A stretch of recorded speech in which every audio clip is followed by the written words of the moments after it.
Good morning dear students. आज हम unit 4 electromagnetic induction पढ़ेंगे। प्यारे बच्चों, जो डायामैग्नेटिक, पैरा, फेरोमैग्नेटिक सब्सटेंस, उनके एग्जाम्पल्स और परमानेंट मैग्नेट को सिलेबस में से कोरोना वायरस की वजह से हटा दिया गया है, इसलिए आज जो मैं करवा रहा हूँ वो 3rd D के कुछ पार्ट हटा दिए। तो 3rd D के बाद 4th यूनिट हम स्टार्ट करेंगे। वो जो हटा दिए गए वो हम नहीं करवा रहे हैं। तो आज यूनिट 4 स्टार्ट करेंगे। सबसे पहला टॉपिक है इलेक्ट्रोमैग्नेटिक इंडक्शन, और यूनिट का भी नाम यही है, इलेक्ट्रोमैग्नेटिक इंडक्शन क्या है। अगले यूनिट में अल्टरनेटिंग करंट का चैप्टर हटा दिया है और वाटलेस करंट पावर फैक्टर हटा दिया गया है। जो चीज़ सिलेबस में है वही करवाएंगे। इलेक्ट्रोमैग्नेटिक इंडक्शन होता क्या है? The EMF produce in the coils when magnetic flux is change, this phenomena are called electromagnetic induction.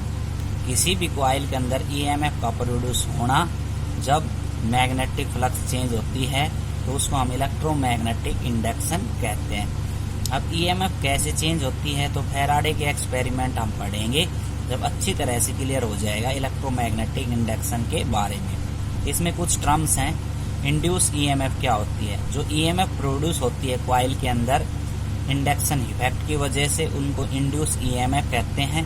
Induce current क्या होता है? करंट इज इंड्यूस होता है किसी भी कॉइल के अंदर जब मैग्नेटिक फ्लक्स चेंज होती है, उसको इंड्यूस करंट कहते हैं। मैग्नेटिक फ्लक्स क्या है? The magnetic field line passing through the given surface area is called magnetic flux.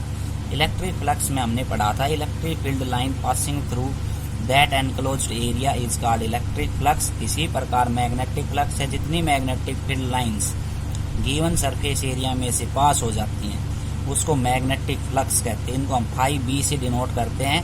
ये एक स्केलर क्वांटिटी होती है और मैथमेटिकल फॉर्म ये होती है फाई बराबर B dot A, magnetic field line passing through the surface area. इन दोनों की प्रोडक्ट मैग्नेटिक फ्लक्स कहलाती है। तो हम छोटा डायग्राम दिखा रखा है, एक एरिया ले रखा है, उसमें मैग्नेटिक फील्ड पास करके दिखा रखी है। तो फाई बी डॉट प्रोडक्ट को हम स्केलर के अंदर लिखेंगे तो कोस आ जाता है, बी ए कोस थीटा। स्पेशल केस क्या है? अगर थीटा की वैल्यू 0 ले लेते हैं तो कोस 0 का मान 1 रहेगा, तो मैग्नेटिक फ्लक्स मैक्सिमम रहेगा। इसका मतलब क्या है?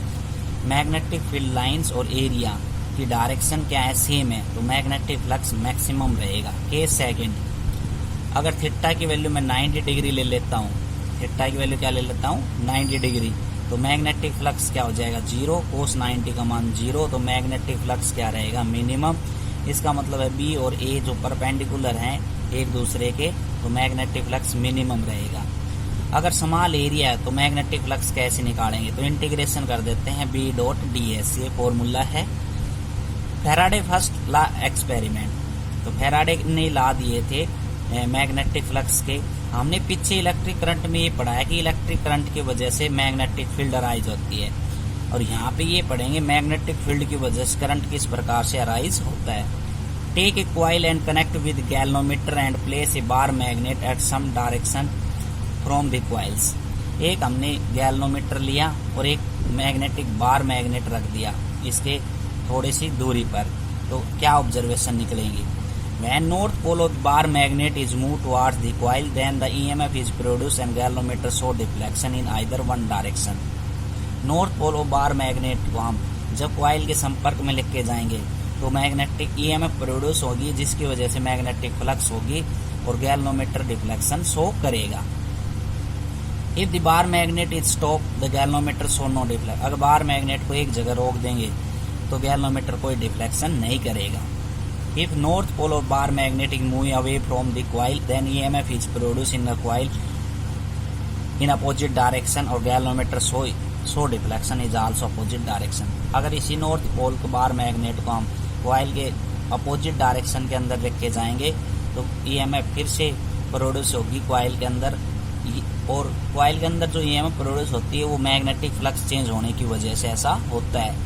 इलेक्ट्रोमैग्नेटिक इंडक्शन के अंदर क्या होता है? बार मैग्नेट के द्वारा जो मैग्नेटिक फ्लक्स जो है वो नज़दीक जाने से मैग्नेटिक फ्लक्स क्या होती है? चेंज, जिसकी वजह से कॉइल के अंदर EMF प्रोड्यूस होती है और करंट सर्किट के अंदर बहने लग जाती है, जिसकी वजह से गैल्वेनोमीटर डिफ्लेक्शन शो करता है। तो एक बार हम नॉर्थ पोल को दूर लेके जाएंगे, एक बार नज़दीक लेके जाएंगे, तो इसमें जो करंट है वो अपोजिट डायरेक्शन के अंदर फ्लो करेगी, जिसकी वजह से गैल्वेनोमीटर शो करता है, डिफ्लेक्शन शो करता है।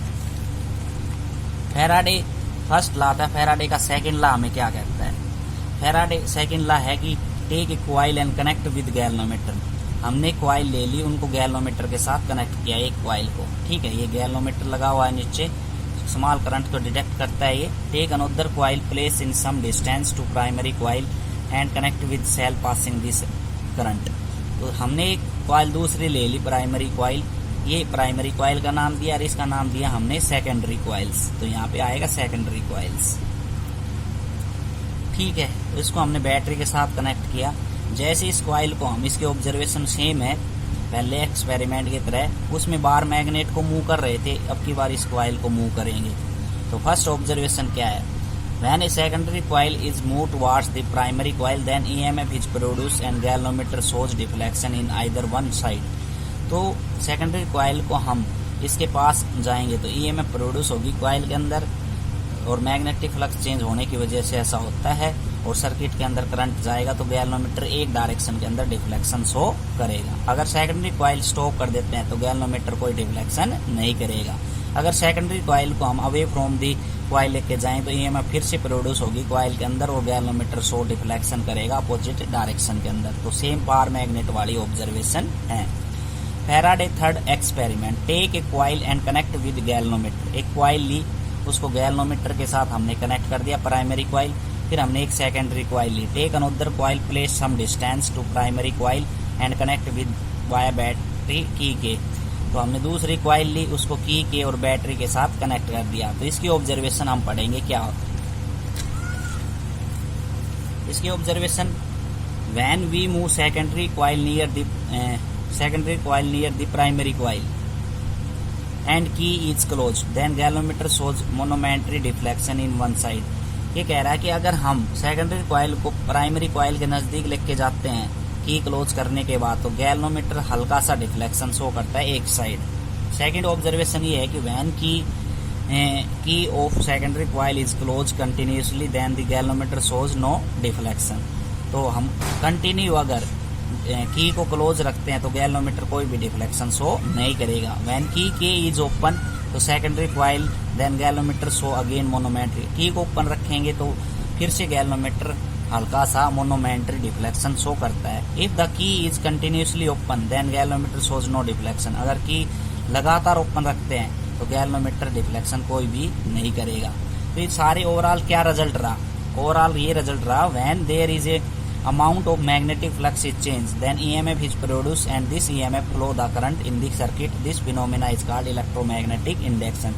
तो जो पहले डेफिनेशन हमने बताए थे, फैराडे के लॉ पढ़ेंगे एक्सपेरिमेंटली, वो लॉ हमें ये सिखाएंगे कि मैग्नेटिक फ्लक्स कैसे होता है। तो कॉइल की वजह से और बार मैग्नेटिक वजह से जब मैग्नेटिक फ्लक्स चेंज होता है तो EMF प्रोड्यूस होती है कॉइल के अंदर, और वो EMF करंट फ्लो करवाती है सर्किट के अंदर। इस फिनोमिना को इलेक्ट्रोमैग्नेटिक इंडक्शन कहते हैं। अब फैराडे के दो लॉ और हैं, ये तो एक्सपेरिमेंट लॉ थे, ये जो थ्योरेटिकल लॉ हैं वो क्या है, ये एग्जाम के लिए इम्पोर्टेंट है।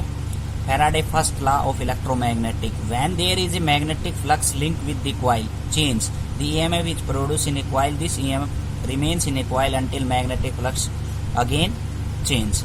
इसका मतलब क्या है?